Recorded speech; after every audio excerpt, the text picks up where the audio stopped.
Sir, पिछले 7 दिनों में दिल्ली देश की राजधानी में यूपीएससी की तैयारी करते हुए कई छात्रों की मौत हुई है। 4 छात्रों की मौत हुई है और मैं ये मानती हूँ कि ये मौत नहीं है, हत्या है।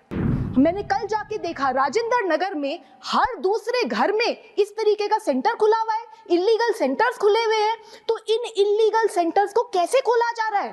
इतना बड़ा इलीगल सेंटर पे सेंटर बने जा रहे हैं और किसी को पता ही नहीं चला। तो बहुत बड़े भ्रष्टाचार का मामला है जो आपके माध्यम से मैं यहाँ पे पेश करना चाहती हूँ। क्या दिल्ली सरकार और एमसीडी की कोई जिम्मेदारी नहीं है? दिल्ली सरकार का फर्ज बनता है कि 1-1 करोड़ का कॉम्पनसेशन एक बच्चे को मिलना ही चाहिए। मैं कल वहां गई, मुझे बड़ी पीड़ा है इस बात की कि अभी तक दिल्ली सरकार का कोई भी मंत्री, दिल्ली सरकार का एमसीडी का कोई भी इलेक्टेड रिप्रेजेंटेटिव, कोई भी ऑफिसर इन परिवारों से नहीं मिला है। सुश्री स्वाति मालीवाल।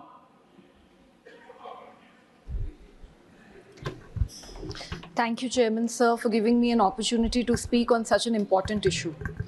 सर, पिछले 7 दिनों में दिल्ली देश की राजधानी में यूपीएससी की तैयारी करते हुए कई छात्रों की मौत हुई है। 4 छात्रों की मौत हुई है और मैं ये मानती हूँ कि ये मौत नहीं है, हत्या है। सर, हमने देखा किस तरीके से पटेल नगर में एक छात्र, नीलेश राय नाम उसका था, वो लड़का अपने घर के बाहर खड़ा था और वहाँ पर पानी भर गया और इस कारण से जैसे ही उसने गेट पकड़ने की कोशिश करी, उसका करंट लग के उसी वक्त मौत हो गई। 2 दिन पहले राजेंद्र नगर में बुरी तरीके से 3 बच्चे डूब के मर गए।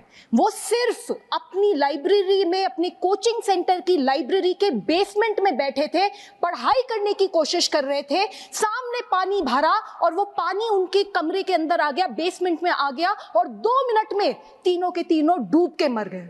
सर, मैं कल वहां गई थी और मैंने उन परिवारों से मैं मिली, उन 2 लड़कियों के परिवारों से मिली जिनकी जान गई है। उनमें से एक लड़की सर श्रेया थी, 25 साल की थी, अंबेडकर नगर से सर यहाँ दिल्ली आई थी पढ़ने के लिए। उसके पिताजी किसान हैं, उन्होंने बहुत संघर्ष कर उसको दिल्ली भेजा था। उनका एक ही सपना था कि मेरी बेटी आईएएस अफसर बनेगी, मेरी बेटी इस देश का नाम रोशन करेगी। सर, हम देखते हैं कि किस तरीके से इस देश में ऐसी बहुत बेटियां हैं जिनको ये सहूलियत नहीं मिल पाती, जो अपने सपने नहीं पूरे कर पाती। ये किसान परिवार अपनी बेटी को इतनी दूर दिल्ली एक सपने के साथ भेजता है और वो सपना डूब गया। इसी तरीके से तान्या जो 21 साल की थी, नवीन भी जो केरला से था, तान्या सिकंदराबाद से थी। सर, दोनों के दोनों डूब गए। कौन जिम्मेदार है? सर, आज दिल्ली देश की राजधानी में पूरे देश से, अलग अलग कोनों से गरीब परिवारों से सर लोग आते हैं, बच्चे आते हैं यहाँ पर आईएएस ऑफिसर बनने का सपना देकर। सर, वो सिर्फ अपने लिए नहीं आते, वो एक ऐसा सपना लेकर आते हैं कि हम इस देश की गवर्नेंस में बदलाव लाएंगे, हम भ्रष्टाचार खत्म करेंगे, हम अपने गांव का, हम अपने शहर की स्थिति सुधारेंगे। और सर, इन बच्चों के साथ ऐसा होता है, किसी की कोई जवाबदेही नहीं है। सर, हम ये देखते हैं, मैंने कल जाके देखा, राजेंद्र नगर में हर दूसरे घर में इस तरीके का सेंटर खुला हुआ है, इलीगल सेंटर्स खुले हुए हैं। तो इन इलीगल सेंटर्स को कैसे खोला जा रहा है? आप देखिए, अगर कोई भी अपना दिल्ली में कोई घर बनाता है, अगर घर में थोड़ा सा भी कंस्ट्रक्शन ज्यादा हो जाता है, तुरंत एमसीडी वाले आ जाते हैं, तुरंत वहां पे वो हल्ला करते हैं और इतना बड़ा इलीगल सेंटर पे सेंटर बने जा रहे हैं और किसी को पता ही नहीं चला। तो बहुत बड़े भ्रष्टाचार का मामला है जो आपके माध्यम से मैं यहाँ पे पेश करना चाहती हूँ। सर, हमें ये भी देखने को मिलता है कि थोड़ी सी बारिश होती नहीं और दिल्ली में कई इलाकों में ऐसा हाल हो जाता है कि नाव लेके निकलना पड़ जाए लोगों को। तो ड्रेनेज सिस्टम को कौन साफ करेगा? क्या दिल्ली सरकार और एमसीडी की कोई जिम्मेदारी नहीं है? सर, मैं ये आपके माध्यम से सर मैं 3 डिमांड रखना चाहती हूँ। सर, सबसे पहले ये जो एफआईआर हुई है, इस एफआईआर में उन कोचिंग के सेंटर के जो लोग हैं उनको पकड़ लिया है पुलिस ने सर, लेकिन ये जो अधिकारी हैं और चुने हुए रिप्रेजेंटेटिव्स हैं, उनकी जिम्मेदारी कौन सेट करेगा? सर, आप देखिए, वहां पे मुझे बताया गया, बच्चों ने मुझे बताया कि किस तरीके से उन्होंने कंप्लेंट्स लिखी थी, पार्षद को लिखी थी, एमएलए को लिखी थी और कोई एक्शन नहीं हुआ। तो जो एफआईआर हुई है उसमें पूरी तरीके से जांच होनी चाहिए और ये जितने भी अधिकारी हैं इन सब के ऊपर सख्त से सख्त कार्रवाई होनी चाहिए। एक ऐसा मैसेज देना चाहिए कि आगे किसी की हिम्मत ना हो इस तरीके का लापरवाही या भ्रष्टाचार करने की। सर दूसरी बात, सर ऐसे मौकों पर कोई क्या ही मुआवजा देगा? एक परिवार जिसने अपनी बेटी खो दी, जिसने अपना बेटा खो दिया, सर उसके लिए तो सब कुछ खत्म हो गया।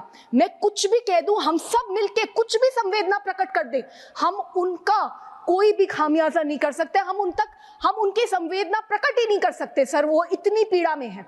लेकिन दिल्ली सरकार का फर्ज बनता है कि 1-1 करोड़ का कॉम्पनसेशन एक बच्चे को मिलना ही चाहिए। तीसरी बात सर हम ये देखते हैं इतने सालों से यूपीएससी की तैयारी करने के लिए दूर दूर जगहों से दिल्ली में बच्चे आते हैं, पर अभी तक दिल्ली सरकार ने इस तरीके के पीजीज को, इस तरीके के कोचिंग सेंटर्स को रेगुलेट करने के लिए कोई कानून नहीं बनाया। यूपीएससी की तैयारी करते हुए जो बच्चे हैं या बाकी एग्जाम्स की तैयारी करते हुए जो बच्चे हैं, उनके वेलफेयर के लिए कोई स्कीमें नहीं बनी है, कोई गाइडलाइंस नहीं है। ये सारी की सारी गाइडलाइंस होनी चाहिए। सर अंत में इतना कहना चाहूंगी, मैंने देखा है सर, दिल्ली में देखा है मैंने बहुत बार कि एक 100 मीटर की सड़क बनती है और उसके ऊपर 4 नेता आ जाते हैं, हमने बनाई, और उसके बाद प्रचार पे प्रचार होता है, हमने 100 मीटर की सड़क बना दीजिए, बहुत बड़ी सड़क बना दीजिए। और इतना भी देखती हूं कि जब वहां बोर्ड लगता है ना कि किसने सड़क बनाई, उस पे भी लड़ाई हो रही होती है कि नहीं यहाँ पे मेरा नाम लगेगा। और जब उसी सड़क के ऊपर पानी भर जाता है लापरवाही के कारण से, भ्रष्टाचार के कारण से, तो सारे गायब हो जाते हैं, कोई दिख नहीं रहा। मैं कल वहां गई, मुझे बड़ी पीड़ा है इस बात की कि अभी तक दिल्ली सरकार का कोई भी मंत्री, दिल्ली सरकार का एमसीडी का कोई भी इलेक्टेड रिप्रेजेंटेटिव, कोई भी ऑफिसर इन परिवारों से नहीं मिला है। सर आपसे यही रिक्वेस्ट है, sir please give justice sir.